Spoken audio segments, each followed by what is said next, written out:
aqui na igreja há algum tempo, no livro de Marcos. Temos pregado esse livro, texto a texto, capítulo a capítulo, já tem um tempinho. Hoje vamos finalizar o capítulo 5. Marcos, capítulo 5, versos 21 a 43, até o final dele.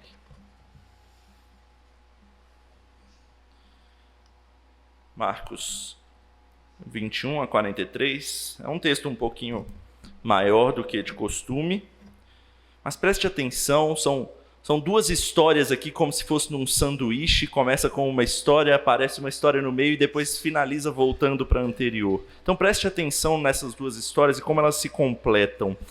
Acompanhe a leitura, então, com atenção da palavra de Deus que eu vou fazer. A palavra de Deus diz assim, Marcos 5, 21. Tendo Jesus voltado no barco para o outro lado, afluiu para ele grande multidão, e ele estava junto do mar. Eis que se chegou a ele um dos principais da sinagoga, chamado Jairo, e vendo-o, prostrou-se aos seus pés e insistentemente lhe suplicou: minha filhinha está à morte, vem, impõe as mãos sobre ela, para que seja salva e viverá. Jesus foi com ele. Grande multidão o seguia, comprimindo-o.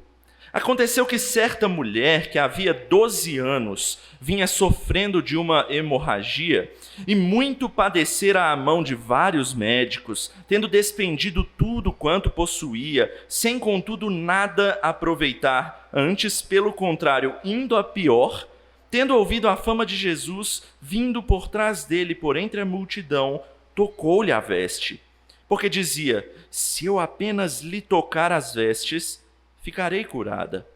E logo se lhe estancou a hemorragia e sentiu no corpo estar curada do seu flagelo.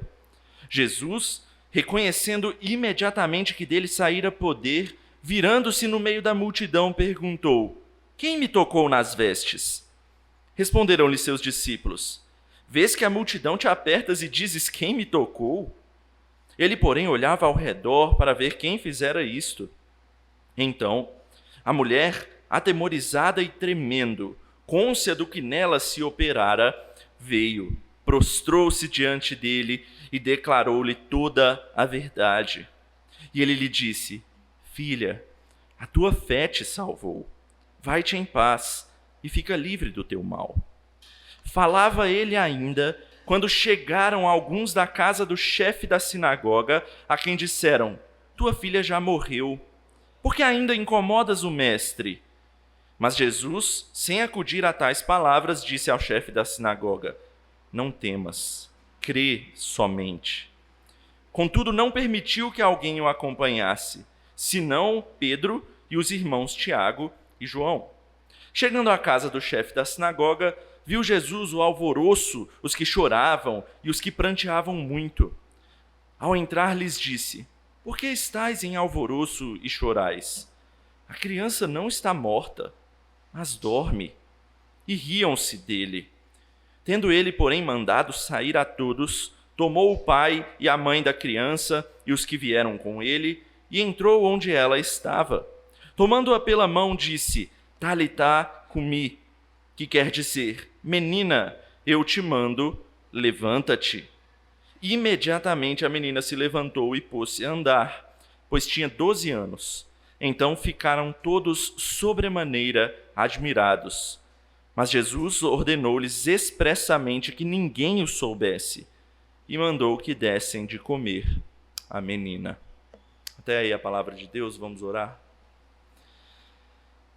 Santo Deus, obrigado pela tua palavra, obrigado, ó Pai, porque ela contém histórias magníficas que enriquecem o nosso coração, que nos edificam. E pedimos, ó Pai, que nessa noite o Senhor nos abençoe e nos ajude a entender a tua palavra por meio da exposição deste texto. É o que te pedimos no nome de Jesus. Amém. Em julho de 1984, um homem chamado Terry Wallace, de até então 20 anos apenas, Ele saiu para um passeio com seus amigos, para simplesmente curtir a vida jovem dele. Eles subiram numa picape, num carro, e foram estrada afora. Quando eles estavam passando por uma ponte, o carro derrapou e o carro caiu daquela ponte. Caiu rio abaixo.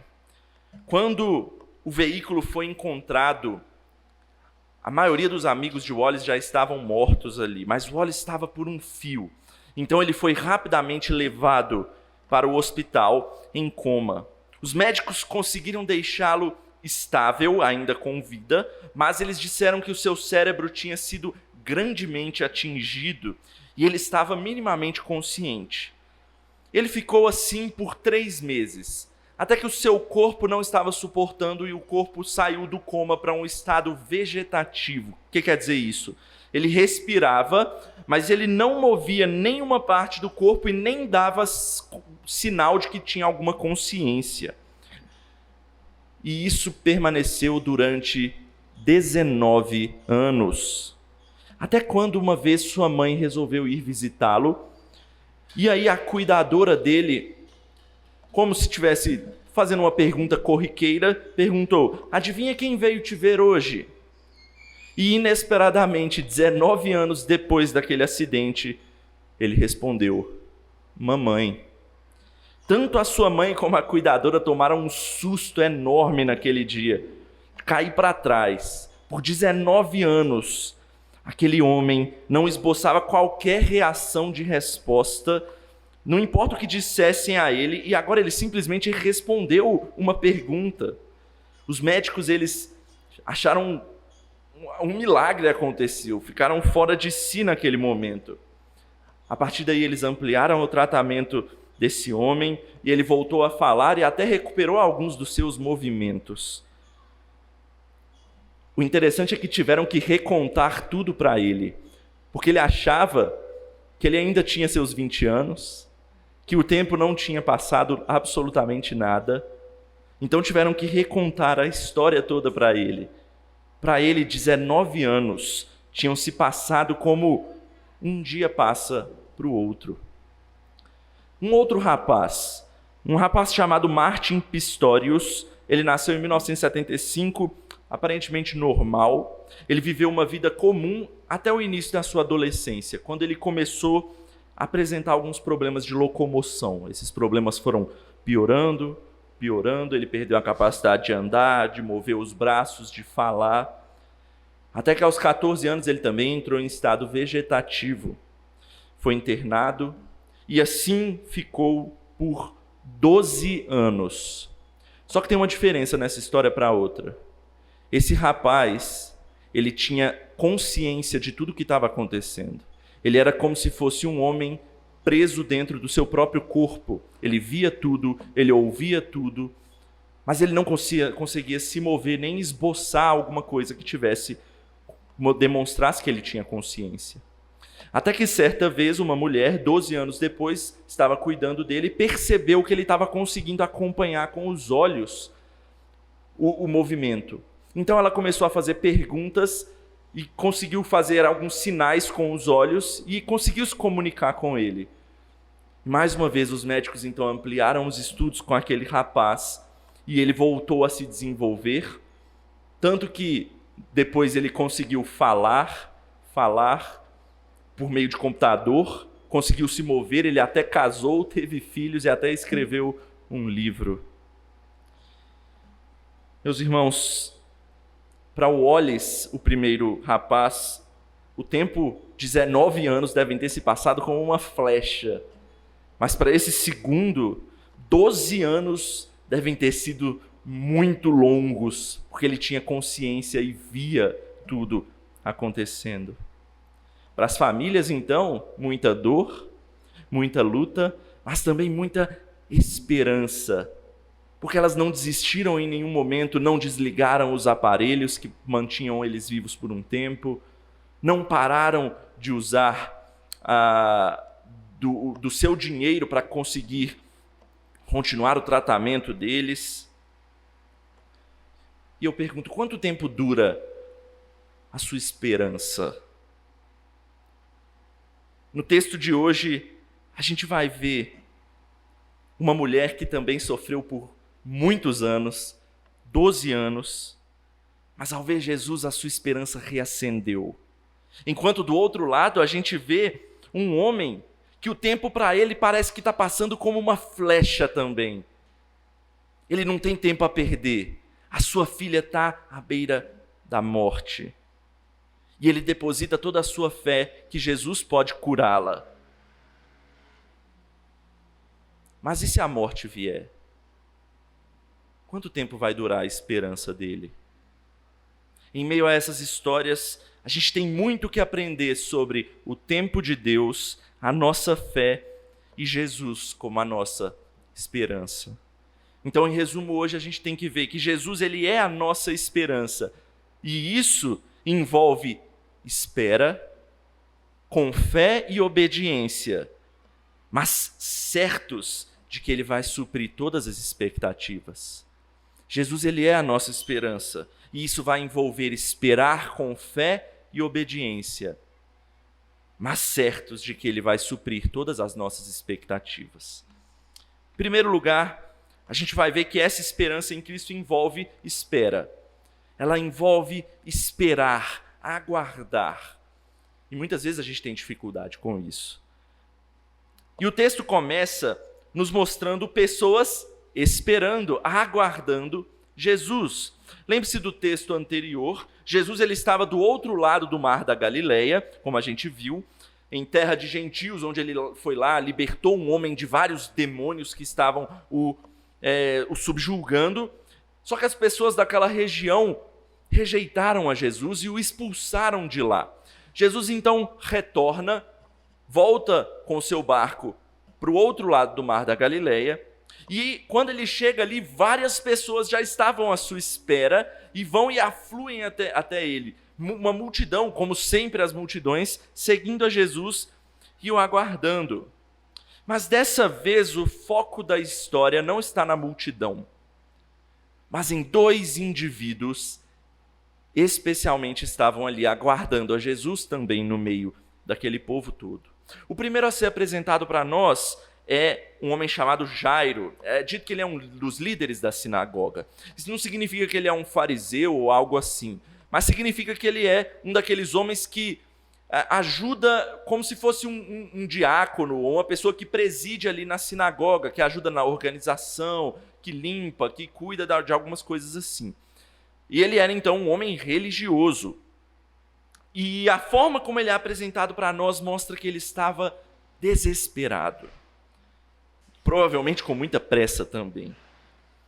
Mas a situação dele, meus irmãos, ela é realmente difícil. Sua filhinha está à beira da morte. Ou seja, se nada acontecesse, ela ia morrer muito em breve.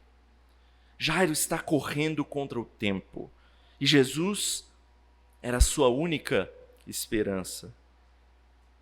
E Jesus, misericordioso como ele sempre é, com aqueles que depositam a sua fé nele, ele então atende ao pedido desse homem e segue com ele rumo à casa onde estava a sua filha. É muito comum que nos evangelhos, quando se tem uma introdução de uma história como essa, para questões de resumir a história ou coisa e tal, se corte logo para o momento onde já se faz o milagre ou alguma coisa assim. Você não conta o que aconteceu no meio do caminho, só vai direto para lá. Mas nesse texto a história é diferente. Nesse texto parece que alguma coisa, na verdade parece não, aconteceu alguma coisa no meio desse intervalo de tempo. Bem nesse evento que tem um homem com muita pressa, correndo contra o tempo, aparecem algumas coisas que atrasam a Jesus. Em primeiro lugar, mostra que a própria multidão estava comprimindo a Jesus. Eu não sei se você já entrou num ônibus lotado e já teve que ultrapassar lá do início até a porta lá do fundão. Era mais ou menos isso que estava acontecendo. Você tem que sair se espremendo no meio das pessoas assim, para até chegar lá na porta dos fundos. A multidão estava comprimindo Jesus como se fosse isso. Estava todo mundo apertado. A gente nem sabe o que é isso mais no meio da pandemia. Mas era mais ou menos isso que estava acontecendo aqui. Eles não estavam conseguindo andar na velocidade que Jairo queria. Mas uma segunda coisa ainda acontece. E aqui é apresentada a segunda personagem da nossa história. A segunda personagem que estava aguardando Jesus também. Veja aí no verso 25. Aconteceu que certa mulher, que havia 12 anos, vinha sofrendo de uma hemorragia, e muito padecera à mão de vários médicos, tendo despendido tudo quanto possuía, sem contudo nada aproveitar, antes, pelo contrário, indo a pior, tendo ouvido a fama de Jesus vindo por trás dele, por entre a multidão, tocou-lhe a veste. Diferente de Jairo, que ao ver Jesus ele se prostra e clama por ajuda, essa mulher não. Ela vai por trás, sorrateira, escondida. Ela não queria ser reconhecida. Ela estava há 12 anos com esperanças frustradas. Você vê aí, os médicos tentaram fazer alguma coisa, não deu certo. Ela usou as economias dela, não deu certo. E o pior, o texto fala que ela estava indo de mal a pior, ela estava pior do que no início. A chama da sua esperança, no entanto, reacendeu ao saber de Jesus. Só que ela tem um problema. A doença dela é dito no texto que é uma hemorragia. Isso quer dizer que, de acordo com a lei mosaica, ela é uma mulher imunda perante a lei. Ou seja, tudo que ela toca se torna imundo. Porque tudo aquilo que é imundo e toca outra coisa que não é aquela coisa se torna imunda junto dela. E ela tem que passar no meio de um tanto de gente, se espremendo por meio das pessoas. E além disso, ela quer justamente fazer o que não devia, quer tocar uma pessoa. É por isso então que ela vai escondida, para que ninguém a veja, para que ela tente obter aquilo que ela deseja de forma mais sorrateira possível. Veja a situação que o texto nos apresenta. Duas pessoas que estão olhando para Jesus como a sua última esperança. Uma mulher que aguarda 12 longos anos por esse momento. Imagina como deve ter sido sofrida a vida dessa mulher. O texto enfatiza o sofrimento dela, mostrando essa imundície que eu já falei, mostrando que ninguém conseguiu ajudar, mostrando que ela se esforçou em vão, muitas vezes, porque ela estava indo de mal a pior. Enquanto o outro personagem, Jairo, provavelmente ele não queria que Jesus passasse por nada, nem por essa mulher. Ele não queria nenhum tipo de atraso. A filha dele estava por um fio. Qualquer minuto que passasse podia ser o fim dela. Muitas vezes a gente se encontra em situações como essas. Quando nós estamos em dificuldade, a gente tende muitas vezes a relativizar a dor do outro em detrimento da nossa dor. Você já deve ter pensado assim: meu problema é mais importante, ele precisa ser resolvido mais rápido. Isso acontece muitas vezes quando você está na fila de algum banco ou de alguma coisa assim. Ou então você diz assim: a minha dor ela é maior do que a sua. Esse tipo de frase passa muitas vezes nas nossas cabeças. Eu não sei se passou pela cabeça de Jairo aqui, porque o texto não diz isso para nós. Mas aparenta ser algo assim. E serve de reflexão para nós. A esperança em que Cristo pode resolver nossos problemas, ela não é exclusiva nossa. Às vezes a gente está com problemas e vê pessoas ao nosso redor sendo ajudadas e o nosso problema permanecendo. A nossa tendência muitas vezes é olhar para o céu, falar com Deus e dizer: poxa Deus, por que o Senhor ajudou tal pessoa e o meu problema permanece? Meu problema também é importante. Eu já estou há tantos anos com ele. Meu irmão, a nossa esperança no nosso Deus muitas vezes vai exigir de nós tempo, espera. E para uns vai ser mais rápido do que para outros. As coisas não acontecem no nosso tempo, mas no tempo de Deus. É Ele quem é o soberano. Nós não temos que exigir essas coisas. Nós não temos esse direito. Ele é o Senhor do tempo. O que Ele pede para que a gente faça é simplesmente: espere confiantemente em mim. Seja paciente. A gente leu um texto hoje em Colossenses que uma das virtudes apresentadas foi a paciência.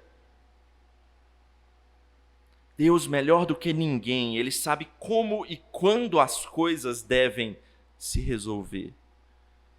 É sempre muito dito no nosso tempo aqui, né, que o melhor remédio é o tempo. O tempo cura todas as coisas. Mas nós cristãos, a gente tem uma coisa muito melhor para a qual a gente pode se segurar. É o Senhor do tempo que cuida de todas as coisas. Ele cura todas as feridas. É Ele quem pode fazer isso. Porque é Ele quem controla o tempo. Então a mensagem para nós, em primeiro lugar aqui, é: confie. Ele é o seu Senhor. Ele é o Senhor do tempo. E às vezes vai exigir de nós espera. A esperança exige de nós espera, paciência. Mas além da espera, em segundo lugar, a gente tem que ver que a esperança em Cristo, ela se fundamenta na fé, numa confiança. Mas numa fé que exige mais do que muitas vezes a gente planeja. A esperança em Cristo se fundamenta na fé que exige mais do que a gente planeja. Perceba aí na história que ambos os personagens, eles têm fé em Jesus. Têm fé verdadeira em Jesus, sim. Eles creem que Jesus pode fazer o que eles desejam. Primeiro veja Jairo. Ele realmente cria. O texto mostra ele já de início se prostrando aos pés de Jesus. Eu acho interessante que ele até diz ali no versículo 23, que ele fala: é só o Senhor estender a mão sobre a minha filha, que ela vai ser curada e vai viver. Ele crê no poder de Jesus tanto que ele reconhece que Jesus não precisa de nada mais do que simplesmente estender a mão, do que simplesmente falar uma palavra ou algo assim. Isso é fé. Ele realmente crê, fé de verdade. A mulher também tem essa fé. Ela ouve falar de Jesus, o homem que está realizando milagres ali em toda a região, e a sua esperança reacendeu depois daqueles 12 longos anos de sofrimento. Então, devido à sua situação, ela tem medo e até vergonha de aparecer na frente de Jesus e de todo o povo ali, de ser reconhecida como ela é. Mas ela crê tanto, a ponto de dizer lá no verso 28, se eu apenas lhe tocar as vestes, eu ficarei curada. Meus irmãos, isso é fé. E é fé das grandes. Ela cria que não precisava falar nada. Era só encostar nele que ela seria curada. Mas o texto ele não vai mostrar só isso. Ele vai mostrar que essa fé deles exigiu um pouco mais deles. Na continuação da história, a mulher ela é curada só de tocar as vestes de Jesus mesmo, conforme ela creu. Aquela sua hemorragia que persistia incurável por 12 anos, se foi instantaneamente. A fé dela foi recompensada. Mas logo que isso aconteceu, Jesus disse algo. Veja o verso 30. Jesus, reconhecendo imediatamente que dele saíra poder, virando-se no meio da multidão, perguntou: quem me tocou nas vestes? Aquela mulher que tinha tentado fazer tudo de forma escondida, de forma sorrateira, para que ninguém percebesse, foi descoberta. Jesus percebeu, e ele não só percebeu, ele exigiu saber quem foi. Os discípulos, eles até olham para Jesus como se ele tivesse feito uma pergunta meio doida, né? Jesus, a gente está todo mundo espremido aqui no meio, está todo mundo te encostando, vai ser meio difícil saber quem é que te encostou, né? Quem é que tocou nas suas vestes. Que tipo de pergunta é essa? Os discípulos não tinham entendido. Foi algo diferente que tinha acontecido ali. Por isso que Jesus fazia questão de saber. Ele queria que a pessoa se revelasse. A fé daquela mulher, ela tinha até alcançado aquilo que ela queria. Mas Jesus exigiu um pouco mais dela ali. Ele queria que ela se confessasse, que ela se revelasse, que ela realmente tivesse um encontro com ele. Meu irmão, Jesus ele não é um milagreiro que simplesmente vem, resolve seu milagre, faz o milagre e vai embora. Não. Ele quer encontrar a pessoa. O nosso Deus, ele é um Deus que se relaciona. Ele é um Deus relacional. Ele quer estar em contato com o seu povo. Ele quer conhecer o seu povo. Assim como ele quer que o seu povo o conheça cada vez melhor. Essa é uma das exigências da fé. É até estranho falar que se relacionar com Deus é uma exigência, visto que é algo muito bom para quem é um cristão verdadeiro. Mas tem muita gente, muitas pessoas que são cristãs, que elas querem os benefícios, mas elas não querem cumprir com as exigências necessárias. Muitas vezes por causa do medo, muitas vezes por causa da vergonha, muitas vezes porque acham que são insuficientes, não querem trabalhar, não querem agir, não querem tomar a frente, querem ficar escondidinhas, achando que tudo bem ser dessa forma. Eu creio, mas tá bom desse jeito. Para a fé verdadeira, o relacionamento com Deus ele é natural. Mas às vezes esse medo e essa vergonha nos impedem de nos relacionar abertamente com Deus. E Jesus ele sabe disso. É por isso que ele faz essa exigência para aquela mulher. Para que aquela mulher se abra, se confesse, para o próprio bem dela. E realmente para ela, meu irmão, não deve ter sido algo fácil de fazer. Primeiro porque ela teria que se revelar uma pessoa imunda que entrou na frente de todo mundo e deixou todo mundo ali do lado imundo. Além disso, não deve ser nada fácil você revelar o seu sofrimento, a sua humilhação de 12 anos na frente assim de todo mundo. Abrir o seu coração. Quem é que gosta? Mas sabe, meu irmão, Deus exige isso de nós, para Ele. Ele não quer uma fé do tipo, eu creio, mas fica tranquilo, Deus, quando eu precisar de você, eu te chamo. Não, não é essa fé que Deus quer de nós. Deus ele quer uma fé que se entregue a Ele e diga, Senhor, toma aqui meu coração, mas toma aqui também meus problemas, meus sofrimentos, a minha vida por inteiro. Porque quando o verdadeiro Deus é o seu Deus, Ele não cuida só de algumas partes da sua vida. Ele não vira para você e diz, poxa, eu não vou poder te ajudar nisso aí não, porque não está no contrato essa parte. Não, não é assim.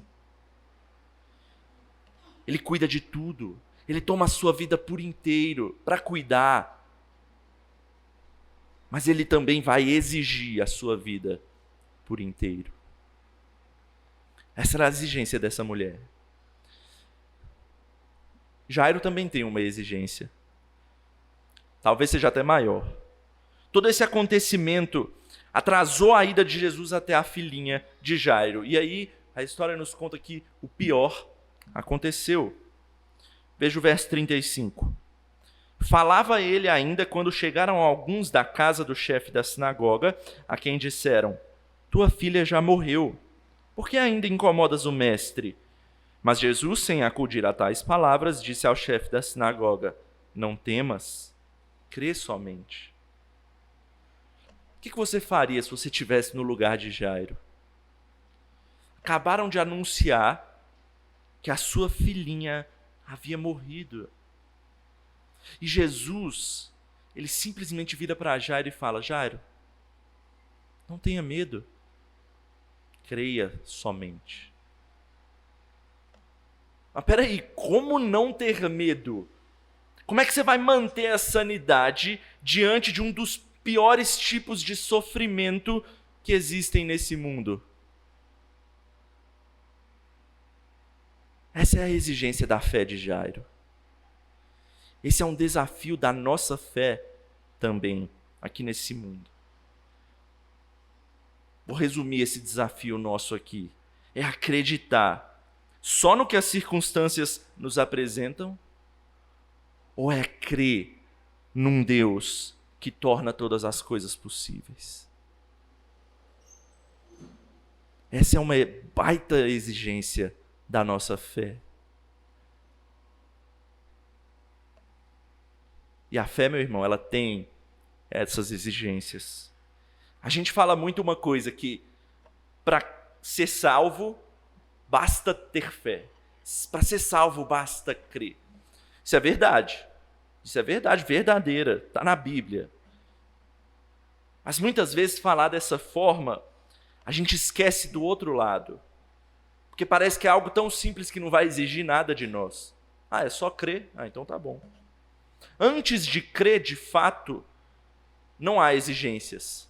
Você pode ser o ladrão condenado à cruz, que há esperança para você. Você pode ser a pior pessoa desse mundo. Há esperança para você, basta crer. Mas tem o outro lado agora. A partir do momento em que você começa a crer, aí também vão começar as exigências. É por isso que ser cristão, meu irmão, a Bíblia diz que não é um caminho lá tão fácil. Ele tem as suas dificuldades e exigências. Mas o fato delas serem difíceis não as torna descartáveis, elas continuam sendo exigidas.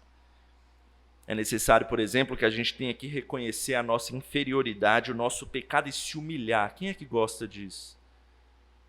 Mas Deus exige isso de nós, para que a gente se entregue ao nosso Salvador. É necessário muitas vezes ter que confiar, mesmo quando não pareça haver solução. É necessário muitas vezes ter que esperar, como a gente viu no primeiro ponto, mesmo quando parece que não tem mais tempo. Queridos, a fé às vezes é difícil de manter.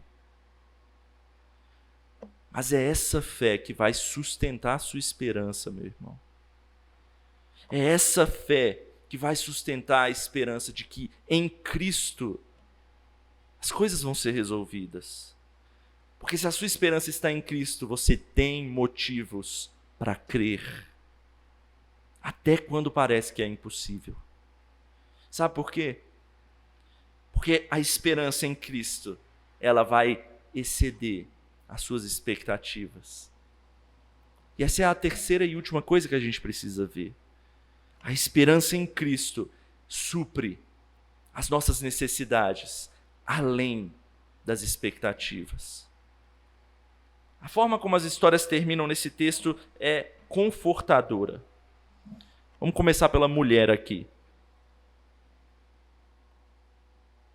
Depois que a mulher se confessa para Jesus e se prostra diante da autoridade e do poder de Jesus, a forma como Jesus responde para ela não é algo snob ou com escarnecimento, como se ele estivesse dizendo: finalmente você fez aí o que deveria ter feito, né? Não, longe disso. Jesus, ele demonstra uma humildade tremenda para responder àquela mulher. Primeiro, ele chama ela de filha. É uma forma de tratamento carinhosa. Ele está demonstrando amor por aquela mulher, ele está se compadecendo da dor dela ali. Ele fala: minha filha. E mais, ele não diz: o meu poder te salvou. O que Jesus diz aí no texto? A tua fé te salvou. Ele encoraja aquela mulher com uma frase dessa. E isso é grandioso, porque além de encorajar, ele está corrigindo a mentalidade aparentemente supersticiosa daquela mulher. Provavelmente ela cria que ela só poderia ser curada tocando Jesus e fazendo com que o poder dele fluísse dele para ela, alguma coisa assim. Mas Jesus está mudando a perspectiva dela aqui. É como se ele estivesse dizendo: filha, foi a tua fé. Sabe o que isso significa? Que mesmo quando eu estiver longe, se você tiver fé, eu vou estar contigo. A expectativa daquela pobre mulher era uma simples cura da sua doença. Mas ela saiu de lá com uma cura eterna para a vida inteira. Era como se ela tivesse nascido de novo, se é que você me entende. A segunda história vai aprofundar ainda mais esse ensinamento. Havia acabado de chegar uma notícia extremamente triste para aquele homem: a morte da filhinha de Jairo. E Jesus lhe deu aquele difícil teste: não perca a sanidade, não tenha medo, confie em mim. Então eles seguiram para a casa de Jairo, e ao chegarem lá, certamente toda aquela multidão deve ter seguido eles pelo caminho, né? Mas como era uma situação triste, de luto, Jesus ele foi muito prudente em só deixar entrar com ele poucas pessoas. Deixou os pais, o pai e a mãe, e os seus discípulos mais chegados. O texto diz que Pedro, Tiago e João entraram com ele. Esses 3 discípulos deviam ser os mais próximos de Jesus, aqueles a quem Jesus se reportava primeiro para dizer alguma coisa, tipo melhores amigos, alguma coisa assim. Mas além disso, não tinha como também entrar os 12 discípulos ali na casa, provavelmente. Então eles seriam também como testemunhas oculares que relatariam para todos os outros. Então, eles entraram na casa e o que viram era uma tristeza estampada na cara de todo mundo. Porque, meu irmão, você já foi em enterro de descrente? É mais ou menos isso. Porque a morte causa isso, especialmente naqueles que não têm uma esperança a qual se segurar. É o retrato do desespero no rosto. Para quem não tem a nossa esperança, a morte representa uma total incapacidade de fazer alguma coisa. A morte ela é literalmente o fim para quem não tem uma esperança a qual se segurar. E, meu irmão, isso é realmente desesperador. Mas veja como Jesus trata a morte. Eu acho o versículo 39 impressionante. Ao entrar, lhes disse: por que estáis em alvoroço e chorais? A criança não está morta, mas dorme. Primeira coisa que a gente precisa dizer é que, não, a criança ela não estava só dormindo. Ela estava realmente morta. Aquele tanto de gente que estava ali, eles sabiam dar esse diagnóstico tão simples quando vê uma pessoa morta. Ela realmente estava morta. E Jesus sabia disso também. Mas ele queria mostrar para todos aqueles ali e dar um pouco mais de esperança para eles, mostrar que a morte não tem todo esse poder, não. Tem alguém onipotente nesse mundo. E diante dele, meu irmão, a morte, ela parece um simples cochilo. Mas as pessoas na casa, elas não entenderam muito bem disso. Elas riram diante do que Jesus disse. Sabe quando, não sei se você lembra da história de Davi e Golias, quando os filisteus, eles riram quando eles viram o pequenino Davi chegando para combater o gigante Golias? Talvez aquelas pessoas devem ter pensado algo assim quando viram Jesus diante da gigante morte. Mas Jesus ele não deu bola para isso. Ele mandou todo mundo sair e ficaram com ele os pais e os 3 discípulos. Jesus ele toma a mão da criança naquele momento sem vida e calma e amorosamente Jesus pega e diz: Talitá cumi, que quer dizer, menina, eu te mando, levanta-te. Acho que a nossa tradução ela poderia ter enfatizado um pouco mais esse carinho de Jesus aqui no texto. O melhor seria como minha menininha, ou como um comentarista que eu gosto muito, o Timothy Keller, ele diz: meu amorzinho, se levanta. Sabe quando um pai ou uma mãe, eles acordam seus filhos para irem para a igreja no domingo com todo amor e carinho? Meu bem, está na hora, vamos levantar? Jesus está mostrando um amor de pai aqui. É com tudo isso, e com tudo isso é como se Jesus estivesse dizendo aqui para nós: meus filhos, quando eu estiver segurando a sua mão, a morte nada mais é do que um sono. A menina então imediatamente se levantou e passou a andar. Foi imediato. Isso quer dizer que ela foi plenamente restaurada. Até mandou que dessem de comer a ela, como se estivesse dizendo: podem seguir a vida dela normalmente daqui para frente. A expectativa de Jairo no texto era que Jesus fosse até lá para curar a sua garotinha. Mas o que Jairo viu, no fim das contas, foi algo muito maior. Ele viu a sua filha sendo tirada do mundo dos mortos e tendo sua vida plenamente restabelecida. O que Jairo viu não foi um curandeiro, um milagreiro, mas o próprio Deus agindo diante dele. As histórias dessa mulher e de Jairo são um prenúncio do que Cristo faz por nós. Uma mulher imunda toca Jesus em busca de cura. E quando um imundo toca um puro, aquele puro fica imundo. Mas com Jesus é o inverso. É Jesus quem purifica aquela mulher. Mas essa purificação tem um preço. E a garotinha mostra a mesma coisa. Trazê-la de volta à vida física é mole para Jesus. Mas quando Jesus ele vai conceder vida espiritual, eterna para o seu povo, ele precisa cumprir a única exigência da fé que a gente não consegue cumprir. Ele precisa tomar as nossas impurezas e morrer no nosso lugar. Quando a sua esperança está em Cristo, você pode ter certeza que as suas expectativas vão ser superadas. E sabe, eu não estou dizendo aqui que os seus desejos vão ser cumpridos. É isso que a teologia da prosperidade prega, né? Se você tiver fé em Cristo, seus desejos vão ser realizados. Não, não é isso que o texto está ensinando para a gente. As suas expectativas vão ser superadas, porque o que Cristo tem a oferecer é muito maior do que os seus próprios desejos.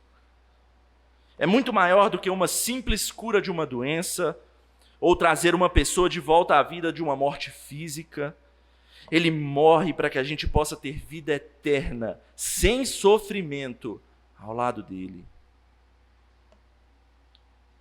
Então eu te pergunto, quanto tempo leva a sua esperança? Qual é o seu sofrimento? Talvez você esteja já sofrendo há anos. Se você lembrar dos homens que eu citei no início, há 12, há 19 anos. Ou talvez você tenha começado a sofrer há pouco tempo, mas seu sofrimento é tão grande que dominou a sua vida. E talvez você esteja se queixando a Deus. E sabe, não tem problema em a gente orar e clamar, a gente tem que fazer isso, buscar a Deus mesmo. Mas é necessário que a gente deposite a nossa fé nele. Porque é essa fé que vai fundamentar a nossa esperança. A esperança de que um dia todo esse sofrimento vai passar. E meu irmão, Deus não indica o tempo para nós que vai durar. Eu não estou dizendo, seu sofrimento vai passar daqui a 5 anos. Não. Deus não indica, Ele é o Senhor do tempo, Ele sabe qual é o melhor do tempo. E pode ser até que o seu sofrimento não passe na vida aqui nessa terra. Mas você tem que se agarrar à certeza que Deus nos dá. Uma promessa que nunca vai falhar. E ela não vai falhar porque ela já começou a se concretizar. Pois Cristo, Ele teve que morrer, mas Ele venceu a morte. E se você crê nele, você vai viver eternamente ao lado dele, em um mundo sem sofrimento algum. É por isso que supre as nossas expectativas. Porque não adianta a gente atualizar as nossas expectativas, porque a Bíblia diz que é algo muito maior do que sequer a gente pode imaginar. Por isso, meu irmão, quando você deitar a cabeça no seu travesseiro nessa noite, você vai até poder lembrar dos seus problemas, das suas dificuldades, mas se você lembrar que a sua esperança está em Cristo, você vai poder repousar seguro, porque porque a sua esperança está assegurada no seu Salvador. Vamos orar? Querido Deus, nós louvamos ao Senhor, porque o Senhor Jesus Cristo é a nossa esperança, e é a esperança que não vai falhar. Obrigado, Pai, porque o Senhor, por meio da morte de Cristo Jesus, nos salvou do nosso maior problema, que era o pecado, Pai. E a partir disso, agora nós podemos crer que as promessas que o Senhor fez por meio dele, na tua palavra, vão se concretizar. Pode ser que nós soframos um pouco na caminhada desse mundo. Às vezes a nossa fé, ela é pesada, ela é difícil de se manter. Mas Deus, faça-nos olhar para Cristo e depositar a nossa esperança nele, pois isso não vai falhar. Nos faça crer cada vez mais nisso, para que um dia nós estejamos contigo, onde não mais sofreremos e estaremos eternamente em um mundo de alegria ao seu lado, Senhor. É o que nós almejamos, é o que nós pedimos no nome de Jesus. Amém.